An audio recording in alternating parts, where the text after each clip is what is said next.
time, maybe find a spot to sit or something.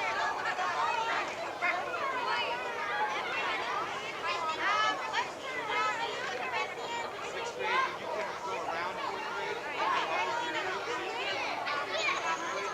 Yeah, good luck.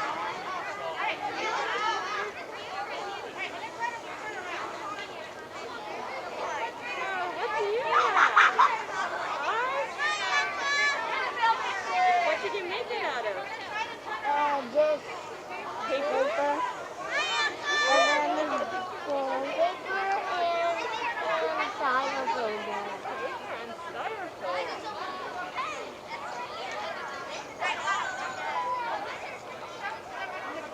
The teacher is gonna make it.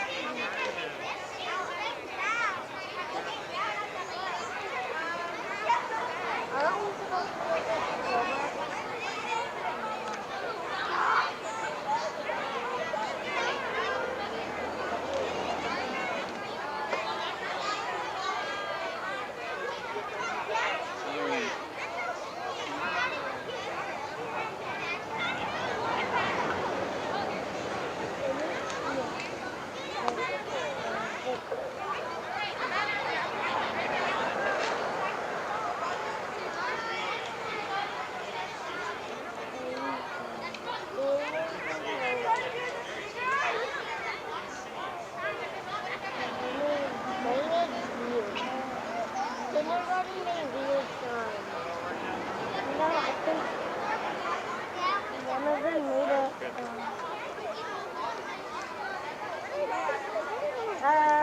Stars standing.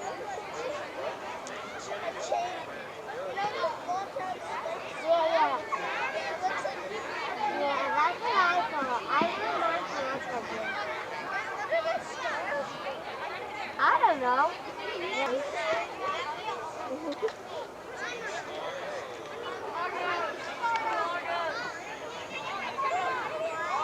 All right, everyone, we're going to go ahead and get started. I'd like everyone to start by finding a little dot and taking a seat. Fourth grade, you guys are perfectly spaced. You guys can sit right down with that banner. Everyone else, find a little spot for yourself. Sit down on it. Once everyone's seated, I'm going to check with Mr. Soto, make sure we've got mostly everyone here, and then we're going to go ahead and get started. Everyone looks great with all of their artwork that they've prepared. Let's see. All right, we have.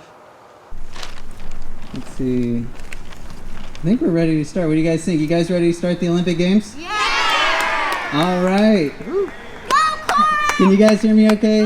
7th and 8th grade, you guys can hear me? This is good.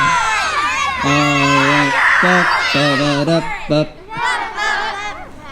All right, everyone. This is such a good moment to have with you at the end of this year. Welcome to the very first mainline classical ancient Greek Olympic Games. Many of you know about this already from your classes. Years ago, the ancient Greeks would travel hundreds of miles by foot to compete for the favor of the gods. The victor would return home with an olive wreath on his head, bringing honor to his city and people. Needless to say, the Greeks took this very seriously. We must wonder why. Why did they spend so much time and so much effort for what seemed so little of a thing? Didn't they have anything better to do? And I think Mrs. Rice and Mr. Soto and everyone working hard at this event might be asking the same question. Why the big deal? Why are we here today frothing at the bit, ready to show what we are made of? We are here, ancient Greeks of Mainline Classical Academy, to strive for excellence so that we can become excellent people. In fact, that is the whole reason we are here at this school in the first place. The hard work that we put into our studies, into building the Discovery Trail, into maintaining our friendships through hard work. These things make us free to become excellent people. That is our goal, our reward, and our motivation. In light of this, we have a ceremony to commence. In a moment, we will show all of the beautiful artwork that we've been doing with Mrs. Rice.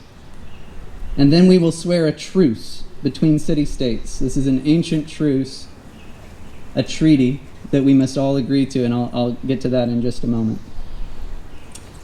And at last, Mr. Soto is going to tell you about the fun things you're going to be doing during your recesses this week. So let's all first take a moment to thank all of the teachers who worked hard to make this last week so special.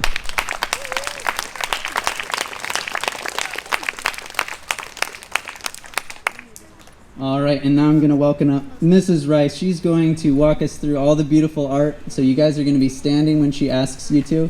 Let's stand for at least 15 seconds, really, to show off your artwork. You can cheer when you do it.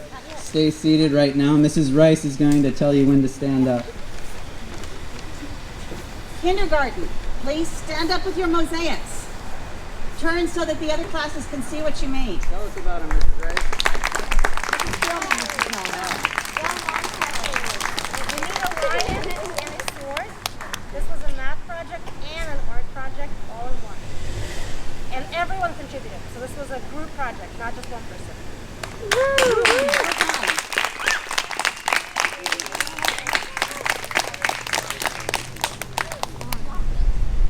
First grade, could you please stand and raise your stars of triumph?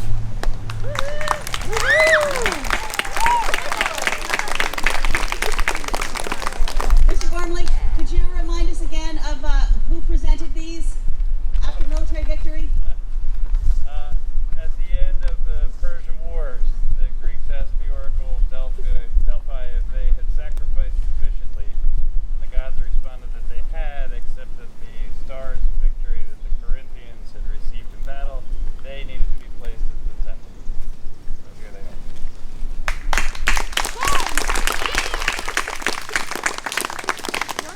Second grade, you all should stand and take a bow for this wonderful Parthenon self-portrait.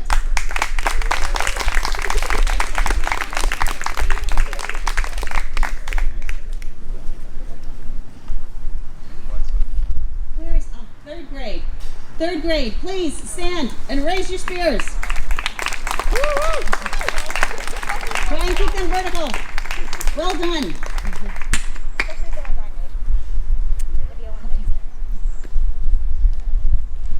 Fourth grade. Can you please stand and raise your class portrait?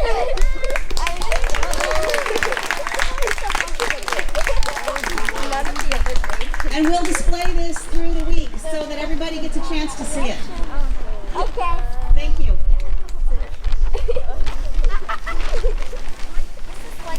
Fifth grade, would you please stand and raise your shields?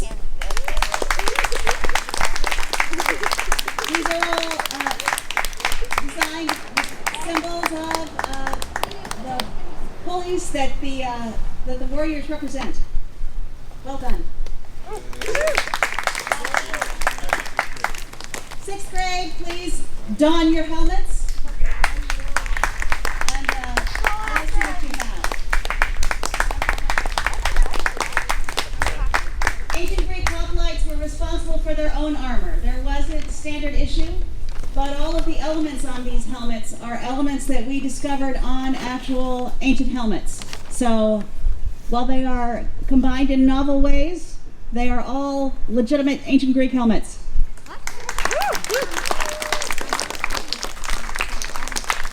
And 7th and 8th grade was given charge of designing chariots that every class will be using for the Olympics. I need you all to stand up and to show the school your chariots.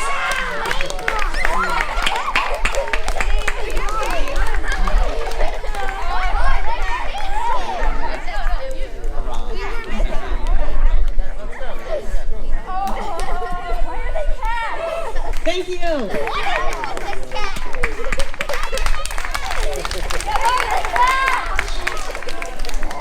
I would like you all to give one last cheer for the beginning of the Olympics. All right.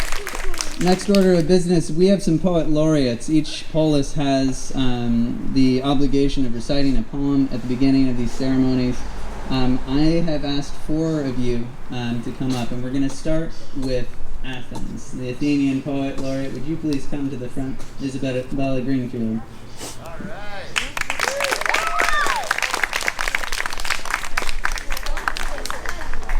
Almost forgot to print it out, and that would have been very embarrassing. That.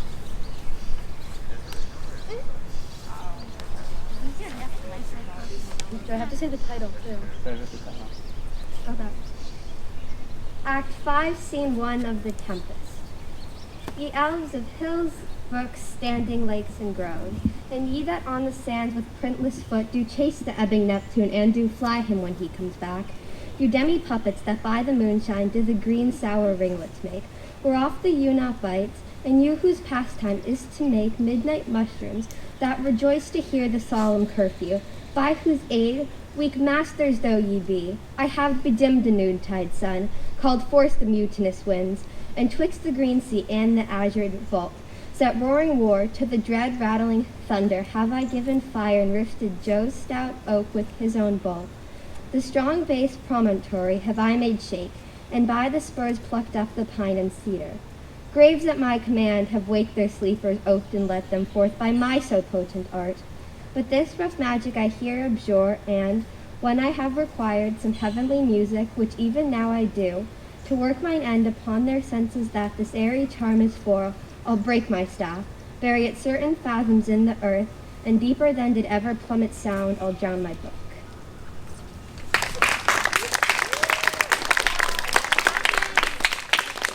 I want to hear it from Athens. Everyone cheer for your polis, nice and loud. The Athenians.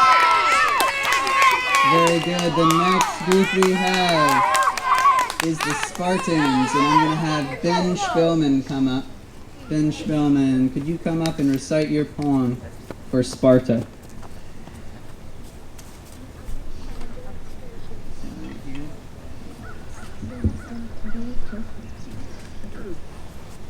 Andrew Jones by William Wordsworth.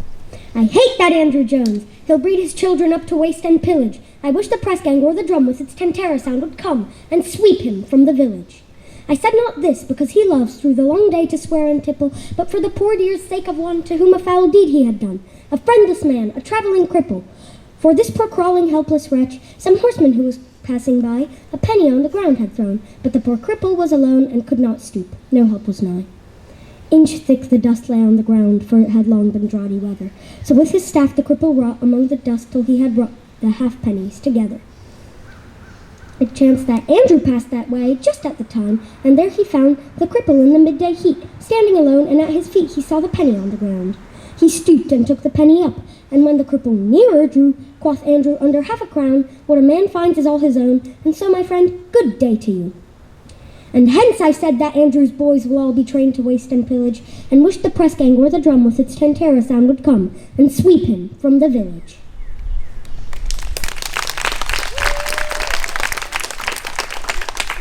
All right, Spartans, let's hear it for your polis. All right, now we're going to move to Corinth. And this is Noosa Butterworth. Come on down, Noosa, for your poem. Let's hear it from the Corinthians especially.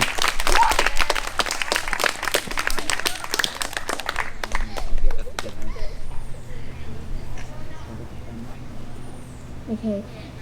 The Cloud by Percy Bysshe Shelley. I bring fresh showers for the thirsting flowers from the seas and the streams. I bear light shade from the leaves when laid in their noonday dreams. For my wings are shaken, the dews that waken the sweet buds everyone. When rocked to rest on their mother's breast as she dances about the sun, I wield the flail of the lashing hail and whiten the green plains under. And then again I dissolve it in rain and laugh as I pass in thunder. I sift the snow off the mountain below, and the great plants grow in the gas. And all the night is my pillow white whilst I sleep in the arms of the blast. Somewhere on the towers of skiey bowers, lightning my pilot sits. In a cavern under is feathered the thunder, it struggles and howls at fits. Over earth and ocean with gentle motion, this pilot is guiding me, lured by the love of the genie that moves in the depths of the purple sea. Over Over the rills and the crags and the hills, over the lakes and the plains, wherever he dream, under mountain or stream, the spirit he loves remain. I all the while bask in heaven's blue smile, whilst he is dissolving in rain. I am the daughter of the earth and the water, and the nursling of the sky.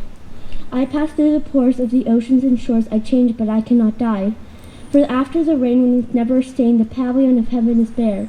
For my winds and sunbeams with their convex gleams build up the blue dome of air.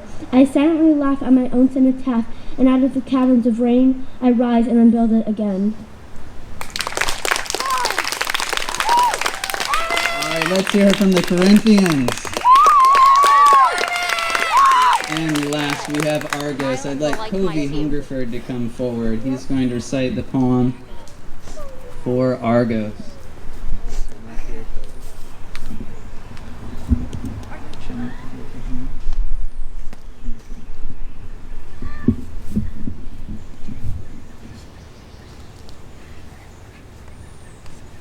The tiger.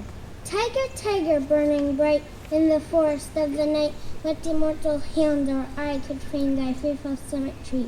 And what distant deeps or skies burnt the fire of thine eyes? On what wings did he aspire? What the hand there seized the fire? And what shoulder and what art could twist the sinews of thy heart? And when thy heart began to beat, what dread hand or what dread feet?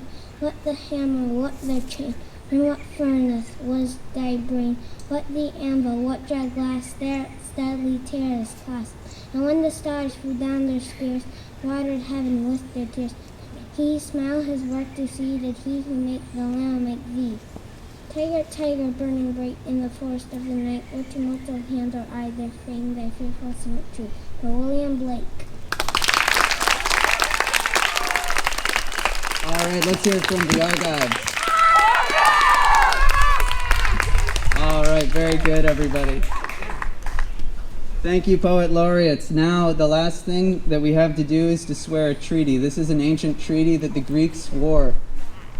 Historically, this was a treaty that you would swear to not attack any person traveling to the Olympics. Anyone who's traveling through your polis or near your polis, you had to swear a treaty. Otherwise, how are you going to get all of these warring polis together to compete in these games? For our treaty, I'm going to have us do this call and response. We're swearing to make sure that we're striving for excellence and not merely the slandering and mistreating of others. I've asked Mr. Soto and all of the monitors of the recesses to be on a lookout for this so that we can see not only who is striving for excellence physically, but with each other. And ultimately, as I said at the beginning, that is what we're looking for, and that is our motivation. So, after me, let's practice. I swear. I swear. To neither injure nor insult. To neither injure or insult. Any Olympic contestant. Any Olympic contestant. During the course of these games. During the course of these games. I will honor my polis. I will honor my polis. By seeking excellence with a noble spirit. By seeking excellence with a noble spirit. Not by slandering or mistreating others. Not by slandering or mistreating others. All right, and let's hear it one more time. Everyone, let's give it a really big, good round of applause for your polis, for all of the Greeks here and all of the teachers. And this is the end of our assembly. I'm going to have Mr. Soto just say one or two things very quickly about what you can expect from the day and where your games will be listed, and then I'll be ready to dismiss you. So stay seated. Mr. Soto, come on up. Let's clap for Mr. Soto. He's done a lot of work for this. Are you ready for the Olympic Games? Yeah! All right, today I have scheduled soccer goals on this end, and you'll follow your recess schedule as normal. We will have it all set up for you. Then in the afternoon today, we'll be having the javelin throwing competition. So those are the two events for today. You will find the schedule of the week's events in your classroom next to your normal schedule. And it'll tell you the exact event that you're doing that day, so you can kind of plan ahead if you like. But the big one, I think, is tomorrow's chariot races. I think that's the one that I'm most excited for. The rest you can look up on your own, and we'll see how it goes. But Mr. Chilbert, before I go, can I just try this one thing I'd like to do? All right, if everybody could follow along with me. When I do this, you clap. Okay? So I'm doing this, you're clapping. All right? If I come back, you're always clapping when my hands come together. I put my hand up, you scream as loud as you can. All right, let's just, I'm gonna listen. Okay, you gotta look and listen. All right, we ready? Just one time. Just once when my hands come together.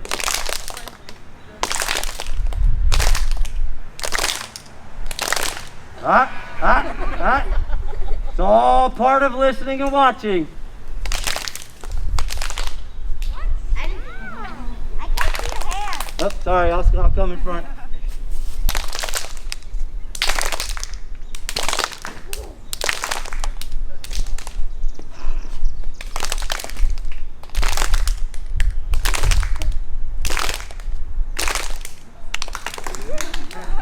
Quickly. Quick passing.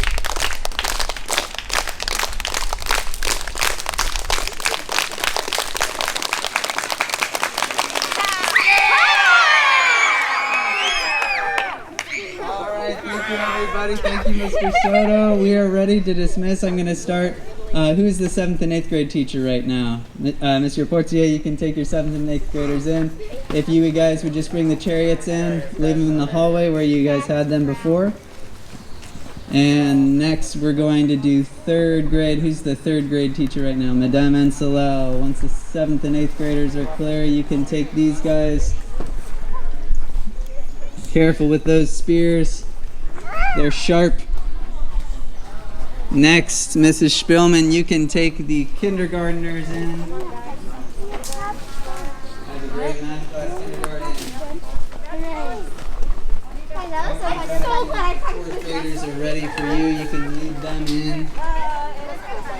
Very good, 4th grade. Impressive walking. No, we have a few minutes left. So we'll do. You have a really bad face. My face? No, you gotta have a mouth. And who's the 5th grade teacher right now? Mr. Cellini, you can take these fine 5th graders. You can walk through here if there's less of a traffic jam.